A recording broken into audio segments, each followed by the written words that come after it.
Runway Tanner is a brilliant episode of Full House. Very funny, but a little emotional as well. This is the third episode of the 7th season. This is directed by John Tracy.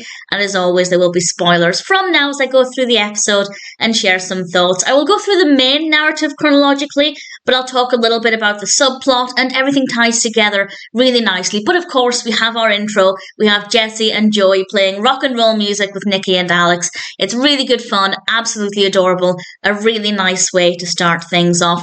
The subplot involves Stephanie making a video of a day in the life of the Tanners and following her family around for a school project. She records DJ and Steve getting stuck together when DJ's necklace gets stuck on Steve's sweater. She records Becky singing Bad Boys, delightful performance, and it's a lot of fun, and we'll come back to that in a little bit. The main narrative focuses on Michelle and her soccer team. Joey is the captain.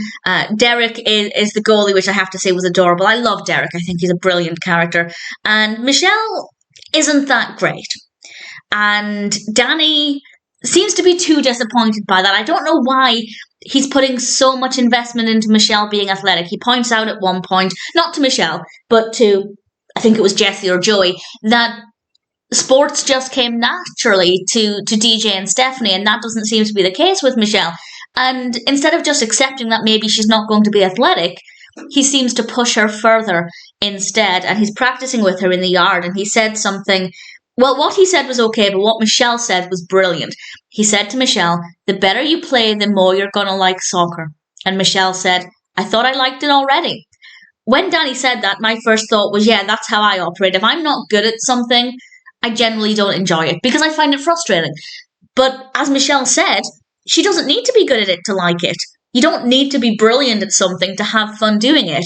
And I think Michelle said something that was really significant there.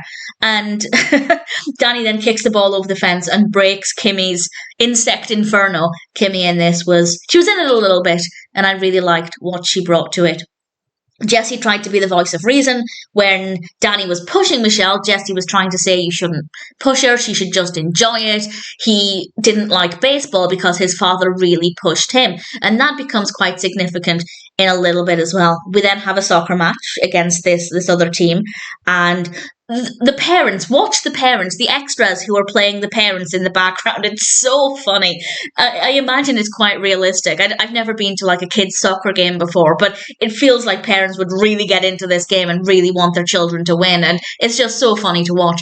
And Danny's obviously not barking these orders at Michelle. That's maybe a bit harsh, but certainly pushing Michelle and making her feel a lot of pressure, whereas Jessie's telling her just have fun. She's getting these mixed messages. She runs with the ball towards the goal and she scores. But she scored an own goal. And of course, Derek, not being the best goalie, didn't stop it. And at that point, just before the game ended, it was tied at 3-3.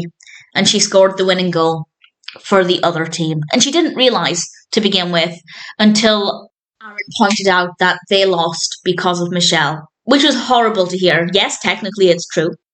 She did score the winning goal for the other team, but she's clearly upset, and it was very harsh. Back at the house, the adults are arguing over whose fault it was, not blaming each other, but blaming themselves. Danny for being too harsh, Jessie for giving her mixed messages.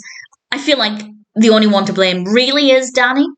That's not to say that Michelle would have not done that had Danny not been a little pushy, but at the end of the day, I don't personally think Jessie did anything wrong.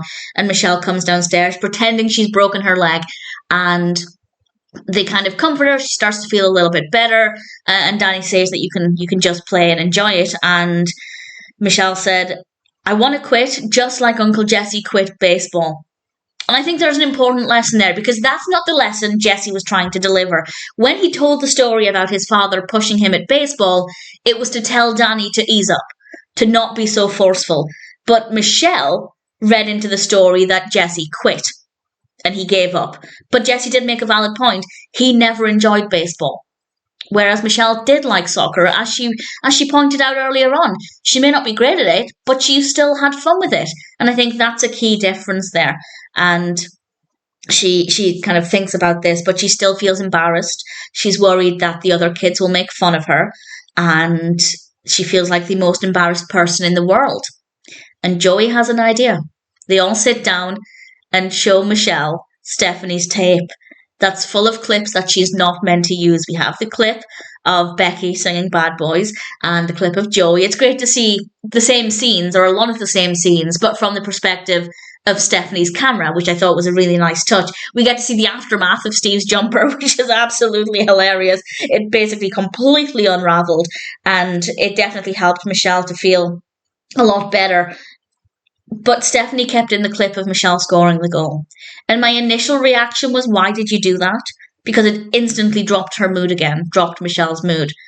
But it did give us a beautiful moment where after a couple of seconds, Michelle was able to say, well, at least I kept my shoe on, because earlier on she'd kicked and lost her shoe. So she was able to turn it around and make a joke out of it. And then she ultimately said, well, at least I don't talk to my hair, because there was a clip of Jesse talking to his hair. So she was able to have some fun with it. And we then have another soccer match, and she plays a trick on them, pretending she doesn't know the right way to run. And I think she kind of gained control of that embarrassment and was able to take control of the narrative. So they're no longer laughing with her. They're actually being encouraged by her to laugh at the scenario because she's controlling it. And she was playing a joke on them. And I thought that was definitely the best way to take it. And in general, I thought it was a really beautiful ending. It's a really good, fun episode. I think there are some really great messages, some really great takeaways, definitely quite emotional in places, and very, very funny as well. It's definitely a very funny episode. It might be one of the strongest. I don't know. There are a lot of really brilliant Full House episodes. But personally, I thought Wrong Way Tanner was pretty fantastic. And all things considered, I'd say it's a pretty perfect episode of Full House.